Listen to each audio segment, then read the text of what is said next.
ऐका ना मंडळी, मी मुंबईमध्ये आलो आहे. आता वसई नायगावमध्ये आहे. इकडे खूप गरम होते. मी आता रस्त्यावरती बाहेर फिरवतो.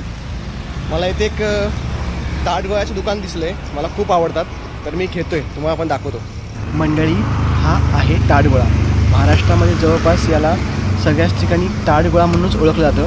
इंग्लिशमध्ये आईस ॲपल म्हणून पण याला ओळखलं जातं. मंडळी, याच्यावरचं जे कडक आवरण आहे ना, ते काढलं की त्याच्या आतमध्ये मऊ, रसाळ, पारदर्शक असा गोळा असतो. त्याची चव आहे ना, ती अशी सौम्य, गोड, नारळाच्या मलाईसारखी असते. मी आता यांना विचारलं की तुम्ही हे कुठून आणता, तर त्यांनी मला सांगितलं हे डहाणूमधून आम्ही आणतो. वरचं कवच जे होतं ते आवरण फोडून आतमध्ये हे बघा असं आहे, हे सोलायचं आणि त्यानंतर तो गोळा आहे तो खायचा. उन्हाळ्यामध्ये हे फळ वरदान आहे.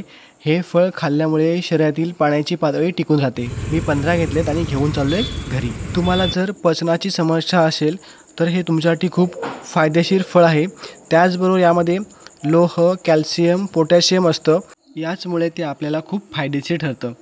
तर मंडळी, मी आता ते जे गोळे आणलेत ते सोलतो आहे. त्याच्यावरती जे आवरण आहे ना ते काढतो आहे आणि आवरण काढल्यानंतर तो गोळा आहे ना, हा बघा असा असतो. फायनली हा असा आहे ताटगोळा आणि मी खातोय. खूप मस्त चव लागते.